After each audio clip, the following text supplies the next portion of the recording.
गोविंद गोपाला भजो मुरली मनोहर नंद लाला भजो मुरली मनोहर नंद लाला भजो गिरिधर गोविंद गोपाला भजो गिरिधर गोविंद गोपाला भजो मुरली मनोहर नंद लाला भजो मुरली मनोहर नंद लाला भजो गिरिधर गोविंद गोपाला भजो गिरिधर गोविंद गोपाला भजो मुरली मनोहर नंद लाला भजो मुरली मनोहर नंद लाला भजो गिरिधर गोविंद गोपाला भजो गिरिधर गोविंद गोपाला बोलिए वृंदावन बिहारी लाल की जय जय श्री राधे जय जय श्री राधे। सभी भक्तों से निवेदन, बहुत एकाग्रचित होकर सत्संग के प्रत्येक शब्द को पूरी एकाग्रता के साथ हृदयंगम करें। गीता के तीसरे अध्याय के 34वें श्लोक पर चर्चा चल रही है और ये श्लोक बहुत गूढ़ अज्ञान को मिटाने वाला है। अगर हमारे हृदय में इस श्लोक का पूरा भावार्थ हृदय में आ जाए तो समझ लीजिएगा बहुत बड़ी छलांग आप इस जीवन में आगे लगा सकते हैं। इस 34वें श्लोक में भगवान कहते हैं इंद्रिया के अर्थ में क्या मतलब, इंद्रियस्य अर्थे, इंद्रिय के अर्थ में प्रत्येक इंद्रिय के प्रत्येक विषय।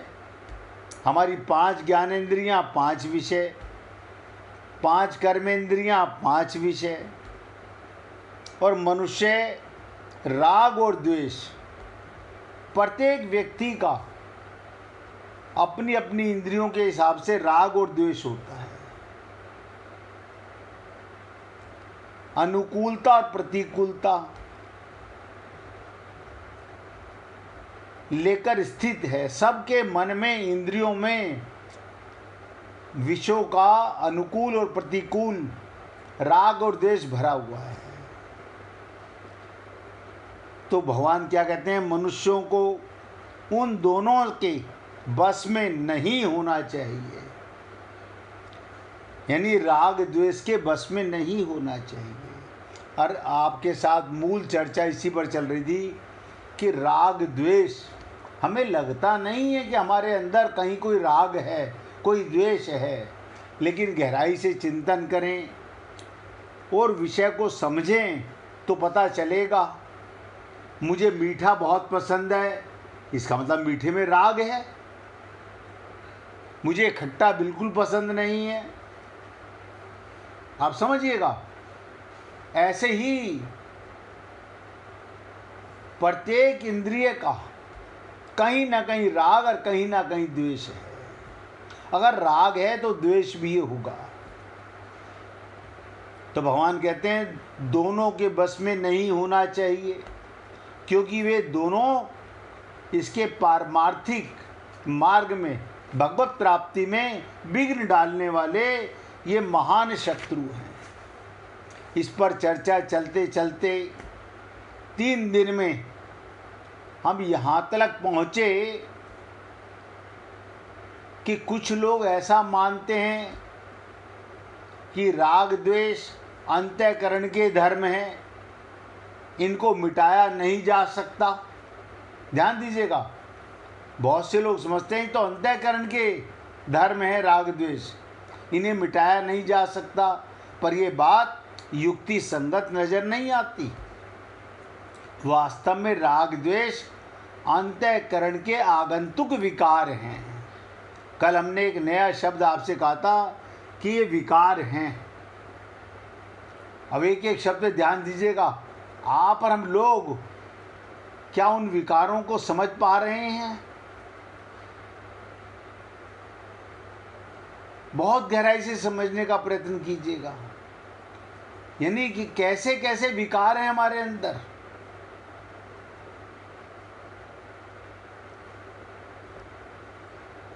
हमें नजर नहीं आ रहा, लेकिन ये विकार हैं।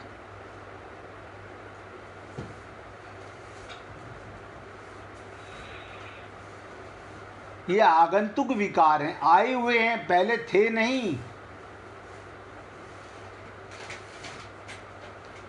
ये धर्म नहीं है।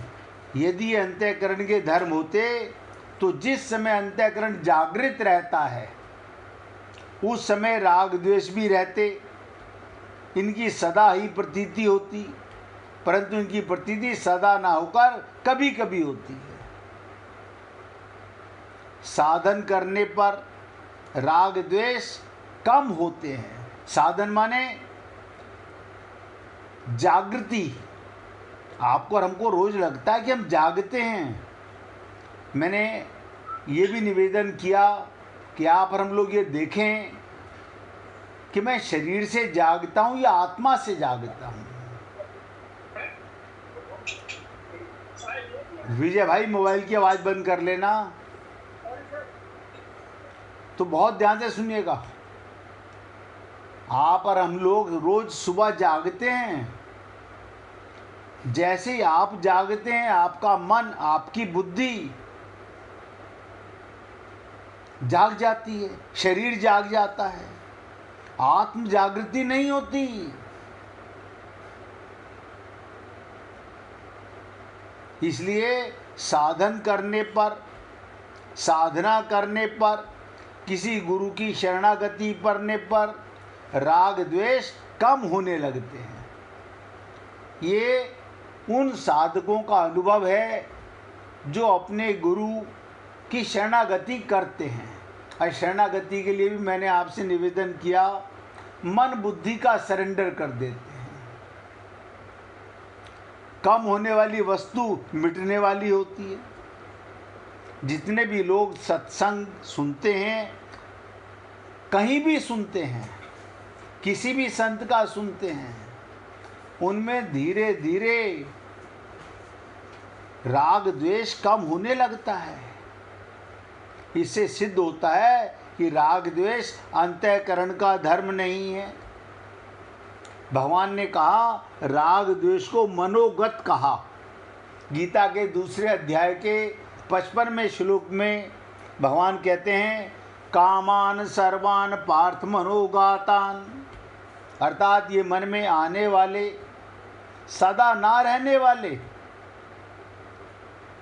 इसके अतिरिक्त भगवान ने राग द्वेष को विकार कहा। अब ध्यान दीजिएगा, हमने कल कहा था आपसे कि कल चर्चा करेंगे विकार। एक नया शब्द आया कि राग द्वेष विकार भी है। और आप विकार को भली प्रकार जानते हैं। यदि राग द्वेष अंतःकरण के धर्म होते तो ये राम समचित स्वरूप साधन बन ही नहीं सकता था। धर्म स्थायी रहता है और विकार अस्थाई रहते हैं। हम में कोई विकार था अब नहीं है, पहले था अब नहीं है, अर्थात आने जाने वाले विकार हैं। ये सब सोचें, अपने मन और बुद्धि से ये सोच के पल्ला ना झाड़ें कि मुझ में कोई विकार नहीं है। जब तक भगवत प्राप्ति नहीं होती, जब तक आत्म ज्ञान की अनुभूति नहीं होती, तब तक सब में ये राग द्वेष है। बस अंतर क्या है, किसी में ज़्यादा है, किसी में कम है। यानी ये कम हुआ कैसे? साधन करने से, शरणागति करने से। कितना धीरे धीरे रे मना, धीरे धीरे सब कुछ होए।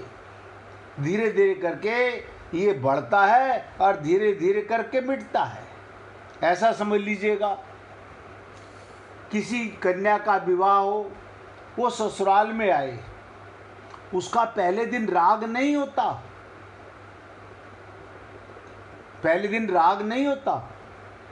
धीरे धीरे वहाँ के सामान में, वहाँ के रिश्तों में और वहाँ पर प्रत्येक वस्तु में अपना राग होने लगता है। ये तो हर पुरुष का और हर स्त्री का अनुभव होगा कि पहले नहीं था लेकिन हुआ है। ऐसे ही संसार में ये जो भी राग हैं, विकार हैं, हमारे अंदर आगंतुक हैं, आए हैं, ये मिटाए जा सकते हैं केवल किससे? अज्ञान के मिटने से और ज्ञान के जागृत होने से। राग द्वेष अंतःकरण में आने वाले जाने वाले हैं, आते भी हैं और चले भी जाते हैं, अतः इनको मिटाया जा सकता है। अब बहुत ध्यान से सुनिएगा, बहुत इम्पोर्टेंट चर्चा है। प्रकृति जड़। कई बार हम आपसे निवेदन करते हैं, हे पुण्य आत्माओं, आप चेतन हो, आप जड़ नहीं हो। रामचरितमानस भी कहती है, गीता भी कहती है, लेकिन आज तक हमारा यह ज्ञान नहीं मिट सका कि मैं शरीर नहीं हूँ और शरीर जड़ है। देखिए कितनी कमाल की चीज़ है। बहुत से लोग जिद करने लगते हैं, शरीर जड़ कैसे है? ये बोलता भी है, ये सुनता भी है, ये देखता भी है। बात तो सत्य है, लेकिन आत्मा के निकल जाने के बाद हम ही कहते हैं कि शरीर जड़ है। हम उसे शमशान ले जाते हैं, पंच महाभूत को सौंप देते हैं, लेकिन रहते हुए शरीर में हमें ये ज्ञान नहीं होता कि मैं चेतन हूँ और शरीर जड़ है।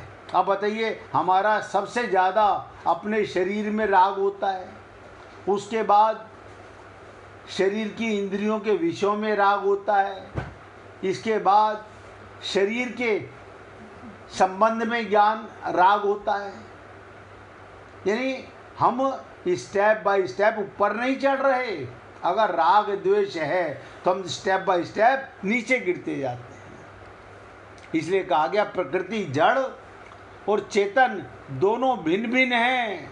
शरीर अलग है और शरीरी जड़ शरीर प्रकृति का अंश है और आत्मा परमात्मा का अंश है।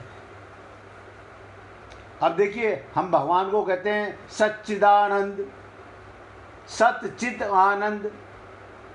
अब भगवान सच्चित आनंद हैं तो हम भी तो उन्हीं के अंश हैं, हम भी सच्चित आनंद होने चाहिए।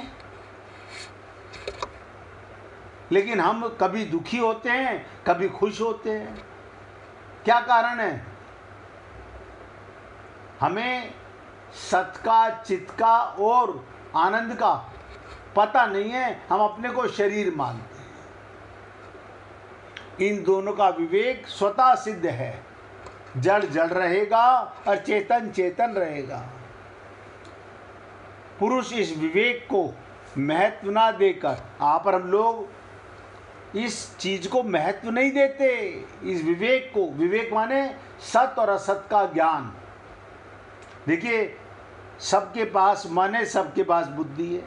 विवेक किसी किसी के पास होता है। विवेक का मतलब होता है सत और चित। सत्य क्या है और असत्य क्या है? अब हम असत्य को सत्य कहते हैं, हम सब अपने को शरीर मानते हैं, ये असत्य है। हम आत्मा हैं, अपने को आत्मा नहीं मानते। अगर विवेक जाग जाए, जिसे कहते हैं ना, कभऊ के करी करुणा नर देही, और ये संत महात्मा भी बिनु हरि कृपा मिले ही नहीं संता। ये संत महात्मा भी भगवान की कृपा के बिना नहीं मिलते। अब बिनु सत्संग विवेक ना होई, सत्संग के बिना विवेक जागता नहीं। और सत्संग का मतलब सुनना नहीं, पीना है। सत का संग करना है। सत्संग का मतलब सत का संग, सत्य सत्य सत्संग। तो आप हम लोग विवेक को महत्व ना देकर प्रकृति जन्य शरीर से एकता कर लेता है। हमारी सबसे बड़ी गलती क्या है? हमने अपने को देह मान लिया और अपने को एक देशीय मान लिया। मैं ब्राह्मण हूँ। बताइए, तुम पहले मनुष्य हो, तुम पहले ब्रह्म के अंश हो या शरीर हो, या तुम ब्राह्मण हो या तुम्हारा गोत्र है? आप सोच के देखो, यानी कितने आवरण हमने ओढ़ रखे हैं। ये जड़ चेतन का संबंध, एक गांठ पड़ गई है, इसे अहम कहलाता है। यही मैं है और इसी में राग द्वेष रहता है। अब सब ध्यान से सुनिएगा, ये राग द्वेष रहता कहाँ है? इसी में रहता है। राग द्वेष और कहीं नहीं रहता, मैं में रहता है, अज्ञानता में रहता है, जड़ में रहता है। जड़ और चेतन को मिलकर के अहम मैं का, इसी से राग द्वेष रहते हैं। तात्पर्य की अहमता मैंपन में राग द्वेष रहते हैं। अब आप देख लीजिएगा, जब तक हमें मैं का पता नहीं, हमारा अहम, हमारा राग द्वेष नहीं मिटेगा। और राग द्वेष अहमता को पुष्ट करता रहता है।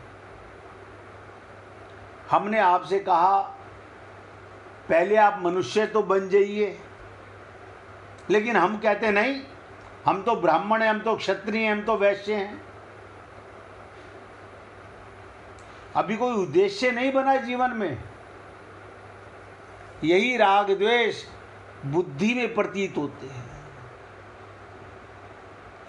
मन भी जड़, बुद्धि भी जड़, और बुद्धि में राग द्वेष रहता है, जिससे बुद्धि में सिद्धांत आदि को लेकर अपनी मान्यता प्रिय और दूसरे की मान्यता अप्रिय लगती है।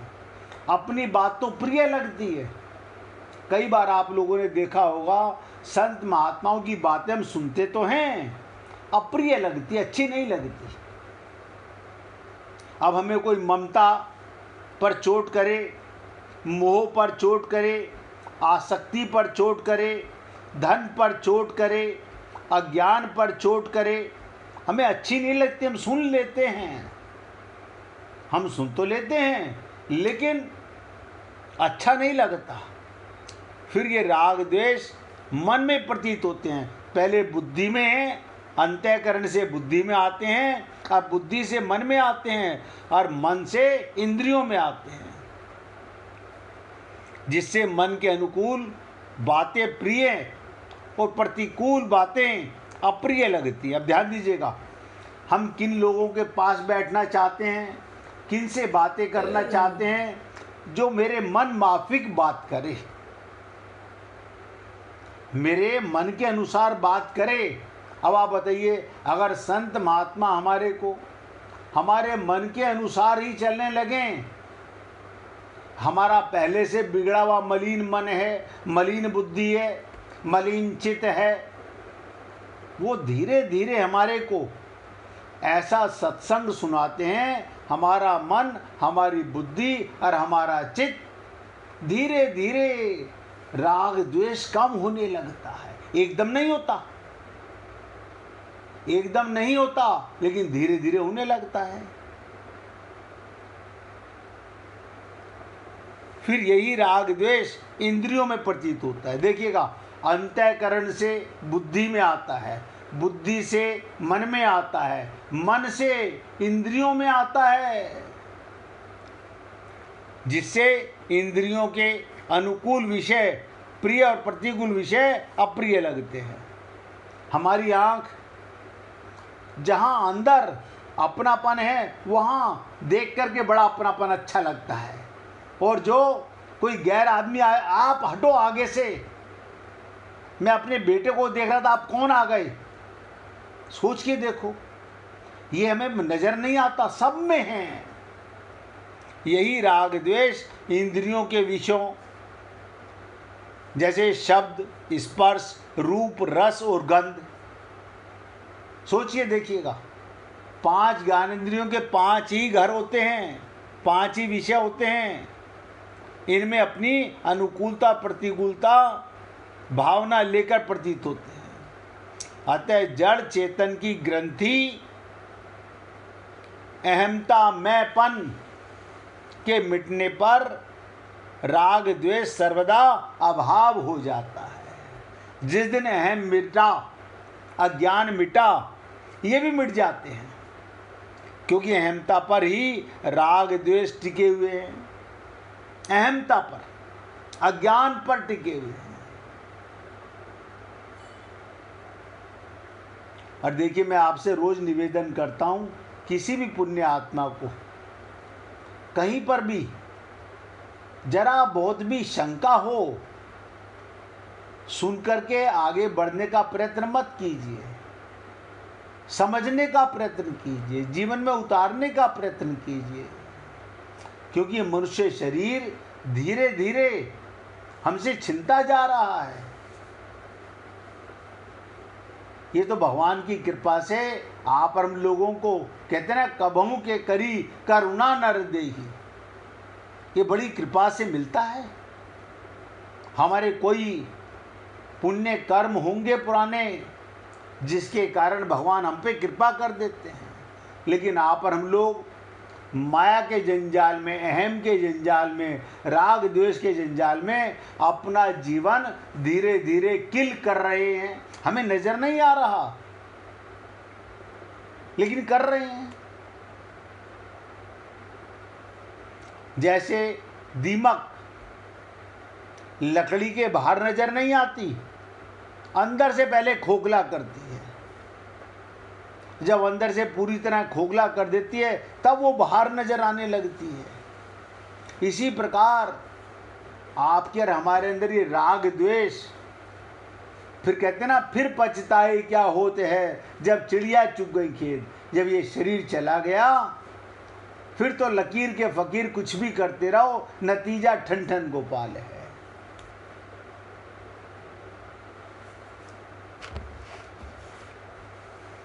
मैं सेवक हूँ, मैं जिज्ञासु हूँ, मैं भक्त हूँ।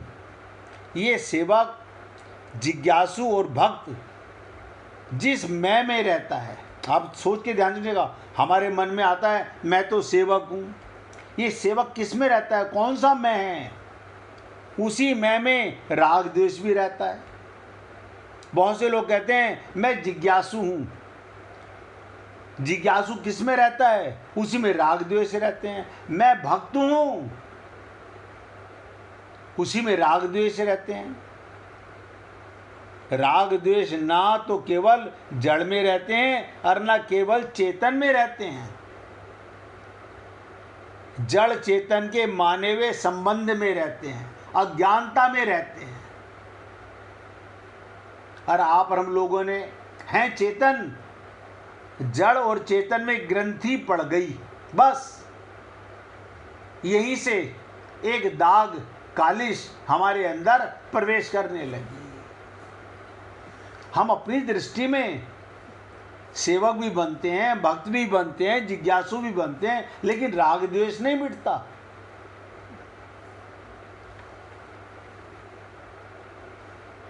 जड़ चेतन के माने हुए संबंध में ये दोनों चीज़ रहती हैं, और ख़ास तौर से प्रधानता जड़ में रहते हैं। जड़ चेतन के संबंध में जड़ का आकर्षण जड़ अंश में ही होता है, पर तादात्म्य के कारण ये चेतन में दिखता है।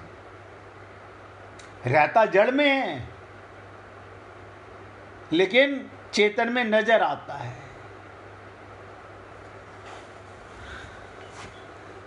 कल हम आपको एक लीला सुना रहे थे,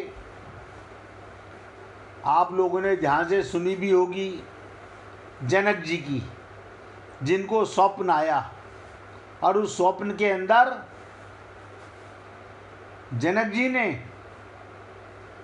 जो स्वप्न देखा उसमें क्या देखा। कल ये लीला मैं आपको सुना चुका हूं आदि, कि जैसे ही सपना टूटा, रात को सपने में युद्ध हार गए, निर्वस्त्र करके देश से निकाला दे दिया, और अपने ही राज्य में अब भूखे प्यासे भटक रहे हैं। 3 दिन तक खाना नहीं मिला, और 3 दिन के बाद जब मिला भी तो वो भी छीन कर भाग गई, गिरा के भाग गई। तुरंत चीख पड़े, चीखते ही जाग गए। अब जागने के बाद राजा मन के अंदर ये प्रश्न आ गया, ये सच्चा या वो सच्चा। अब मैं जाग गया हूं, मैं तो राजा हूं, रानियां मेरे सामने, वैद्य मेरे सामने, मेरे सेवक मेरे सामने, और अभी चीखने से पहले मैं स्वप्न देख रहा था। अब वो सपना सच्चा था या ये सपना सच्चा है? आप और हम लोग कभी नहीं सोच पाएंगे इन बातों को। वैद्यों ने बहुत निदान करने की कोशिश की।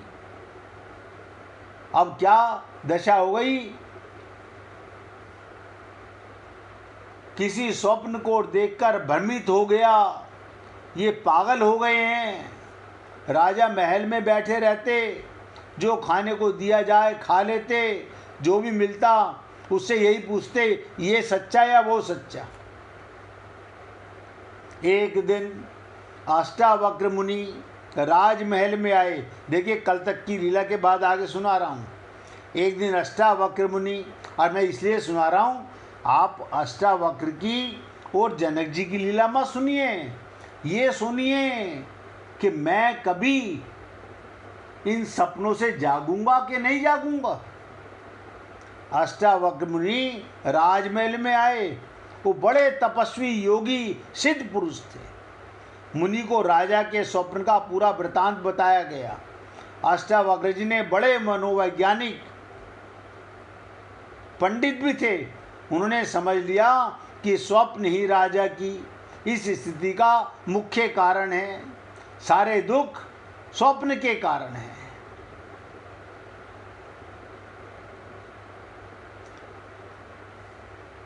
वे राजा के पास बैठ गए और चर्चा करने लगे।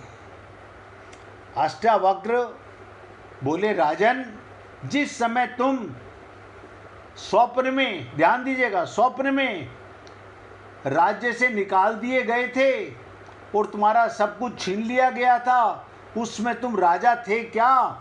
बहुत ध्यान से समझिएगा। जनक जी बोले, मुनिवर, उस समय मैं एकदम साधारण व्यक्ति था। अष्टावक्र ने फिर कहा, जब 3 दिनों तक तुम्हें कोई आहार नहीं मिला तब तुम्हारी क्या हालत थी? जनक जी बोले, मैं भूख से बेहाल था। अष्टावक्र ने फिर कहा, जब तुम उस अन्न क्षेत्र के जहाँ भंडारा लगा था पहुँचे तब तुम्हारे पास वो महल नहीं था। जनक बोले, महाराज, महल क्या था, मैं तो राज्य से निकाल दिया गया था। फिर अष्टावक्र जी ने कहा, उस दिन तुम्हें खिचड़ी खुरचन दी गई तो तुमने ले ली? जनक बोले, लेता कैसे नहीं, मैं भूख से व्याकुल था। अष्टावक्र जी जब चील ने झपट्टा मारा तो बड़ा दुख हुआ होगा। जनक बोले मुनिवर दुख हुआ लेकिन तुरंत में जाग गया। अष्टावक्र जी राजन अब बताओ, जिसमें तुम निकाल दिए गए राज्य से जा रहे थे, उसमें ये महल, ये तुम्हारी रानियां, ये तुम्हारे दीवान, ये तुम्हारे सिपाही, ये गहने कपड़े थे क्या? जनक बोले नहीं थे। अष्टावक्र ने फिर कहा अब बताओ तुम महल में हो ना? अब क्या कह रहे हैं जनक? हाँ मैं महल में हूँ। अष्टावक्र जी अब वो अन्न क्षेत्र यहाँ है क्या? जनक बोले वो भंडारा यहाँ नहीं है। अब वैसी भूख प्यास और परेशानी है क्या? बोले वो भी नहीं है। तो अष्टावक्र जी ने कहा राजन तुम्हारे प्रश्न का सीधा उत्तर हो गया, जैसा वो वैसा और ये भी वही है और वो भी वही था। क्या बताओ? जागृत में स्वप्न में नहीं, स्वप्न में जागृत में नहीं, जागृत का संसार स्वप्न में नहीं और स्वप्न का जागृत में नहीं। जब तक तुम जागे नहीं तब तक ये संसार नहीं रहा, और जब जाग गए तो ये तुरंत वो नहीं रहा। इसलिए दोनों में एक बात है। जनक बोले कैसे? ध्यान दीजिएगा, संत कैसे कैसे समझाते हैं। अष्टावक्र जी ने कहा स्वप्न में इस संसार की सत्ता थी क्या? जनक जी बोले नहीं थी। अष्टावक्र जी ने कहा और अब संसार में स्वप्न की सत्ता है क्या? जनक जी बोले नहीं है। अब ध्यान दीजिएगा, निचोड़। अष्टावक्र जी ने कहा ठीक इसी प्रकार सत्ता ही नहीं, तुम अपने आप जैसे स्वप्न में देख रहे थे वैसे ही जागरण में देख रहे हो। जागृत के जगत को भी अधिष्ठाता है, ये जागरण के जगत को देखता है, और स्वप्न जगत को जो अधिष्ठाता है तो स्वप्न के जगत को देखता है। तुम दोनों को देखने वाले हो, ना तुम उस समय सत्य थे ना अब सत्य है। लेकिन आप और हम लोग जागते के साथ ही सबसे बड़ी लीला है, हम सब कुछ सच्चा मान लेते हैं। मेरा मकान, मेरा शरीर, मेरा परिवार, मेरा धन, सब कुछ मेरापन आ गया। रात्रि को गहरी नींद में और स्वप्न में ये सब कहाँ चला जाता है, कोई नहीं सोचता। और हम सब सपने से बहुत बार जागे हैं, और हम कहते हैं सपना झूठा होता है, लेकिन ये दिन के सपने को समझ पाना आसान नहीं होता। इस पर आप हम लोग पर्दा डालते रहते हैं। इसी के ऊपर कई साल पहले हमने अष्टावक्र गीता पर 227 के करीब, उसमें 2-2 घंटे के सत्संग होता था, चर्चा रोज होती थी। कभी मौका मिले तो यूट्यूब पर सुनिएगा कि जनक जी की अज्ञानता को, मैं को, भ्रम को, माया को अष्टावक्र जी ने कैसे दूर किया। आप भी हम भी सब स्वप्न में ही पागल हुए पड़े हैं। या रात का सपना हो तो वहाँ मस्ती में होते हैं या दुख में होते हैं, दिन का सपना हो या दुखी होते हैं या खुश होते हैं दोनों सपने। यानी अपना पता नहीं चला, अहम का अज्ञान नहीं मिटा। 1 मिनट भगवान का कीर्तन करो, फिर आगे चर्चा करेंगे। हरे कृष्ण